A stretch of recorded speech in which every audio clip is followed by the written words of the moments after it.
Libya के पूर्व तानाशाह कर्नल मुअम्मर गद्दाफी के बेटे सैफ अल इस्लाम गद्दाफी की गोली मारकर हत्या कर दी गई। 3 फरवरी को पश्चिमी लीबिया के जिंटान शहर में कुछ बंदूकधारियों ने उनके घर पर हमला किया और उन्हें गोलियां मार दी। शुरुआती जांच में पता चला कि हमलावरों ने पहले घर के सीसीटीवी कैमरे बंद कर दिए और फिर अंदर घुसकर उन पर हमला किया।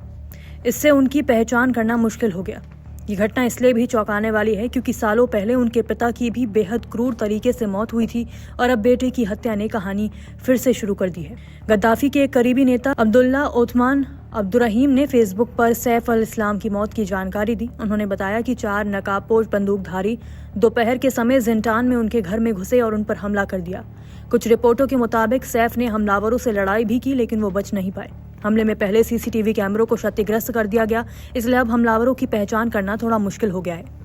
लीबिया मीडिया और सैफ के परिवार ने कहा कि अभी तक कारण सामने नहीं आया है कि उनकी हत्या क्यों की गई।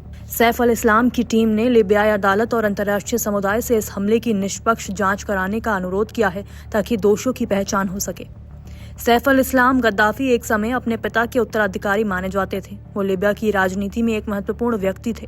उनके पिता मुअम्मर गद्दाफी ने 1969 से 2011 तक देश पर शासन किया। 2011 में देश में विद्रोह हुआ और उनकी सरकार का अंत हो गया। चलिए बताते हैं कि सैफ अल इस्लाम गद्दाफी कौन थे। सैफ अल इस्लाम का जन्म 1972 में त्रिपोली में हुआ था। उन्होंने लंदन स्कूल ऑफ इकोनॉमिक्स से पढ़ाई की थी। कई पश्चिमी देशों ने उन्हें एक ऐसा चेहरा माना जो लीबिया और विश्व के बीच रिश्तों को बेहतर बना सकता है। 2000 के दशक में उन्होंने पश्चिमी देशों के साथ रिश्ते सुधारने में महत्वपूर्ण भूमिका निभाई और कई अंतर्राष्ट्रीय बैठकों का नेतृत्व किया। उनकी कोशिशों से लीबिया ने अपना विवादित परमाणु कार्यक्रम छोड़ दिया था, जिससे देश पर लगे प्रतिबंध हटाए गए। इससे उनकी राजनीतिक पहचान मजबूत हुई, हालांकि वो किसी सरकारी पद पर नहीं थे। 2011 में जब गद्दाफी का शासन खत्म हुआ, तब सैफ पर उन विरोध प्रदर्शनों को दबाने के आरोप लगे जो उनके पिता के खिलाफ थे। इसके बाद उन्हें जिंटान की एक मिलिशिया ने लगभग 6 साल तक बंदी बना लिया। 2015 में लीबिया की एक अदालत ने उन्हें उनके खिलाफ मामले में मौत की सजा भी सुनाई, जबकि वो अदालत में मौजूद नहीं थे। 2021 में सैफ ने लीबिया के राष्ट्रपति चुनाव लड़ने की घोषणा की थी, लेकिन देश में राजनीतिक अस्थिरता के कारण चुनाव नहीं हो सके। उन्होंने हमेशा कहा कि वो सत्ता को विरासत में नहीं लेना चाहते थे और इसे किसी जमीन की तरह नहीं मानते थे जिसे पारिवारिक विरासत में लिया जाए। पिता मुअम्मर गद्दाफी की बात करें तो मुअम्मर गद्दाफी का जन्म एक साधारण खानाबदोश परिवार में हुआ था, लेकिन उन्होंने खुद को बड़ा नेता बनाया। सिर्फ 27 साल की उम्र में वो सेना में एक जूनियर अधिकारी थे। तब उन्होंने 1969 में लीबिया के राजा को हटाकर खुद देश की सत्ता संभाली। गद्दाफी ने देश की तेल और प्राकृतिक संसाधन से आय बढ़ाई और मुफ्त शिक्षा और स्वास्थ्य जैसी सुविधाएं दी, लेकिन राजनीतिक आजादी और अभिव्यक्ति पर कड़ी रोक लगाई। गद्दाफी ने ग्रीन बुक लिखी, जिसमें उन्होंने अपनी अलग विचारधारा को विस्तार से बताया, जिसे उन्होंने तीसरी अंतर्राष्ट्रीय थ्योरी कहा।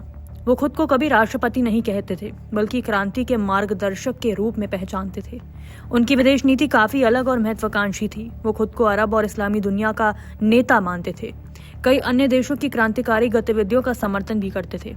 विशेष रूप से पाकिस्तान के साथ गद्दाफी का गहरा रिश्ता था। उन्होंने 1970 के दशक में पाकिस्तान के प्रधानमंत्री जुल्फिकार अली भुट्टो के साथ करीबी दोस्ती बनाई थी। कहा जाता है कि उन्होंने पाकिस्तान के परमाणु कार्यक्रम के लिए वित्तीय सहायता भी दी। लाहौर में बने मशहूर क्रिकेट स्टेडियम का नाम गद्दाफी स्टेडियम उन्हीं के सम्मान में रखा गया था।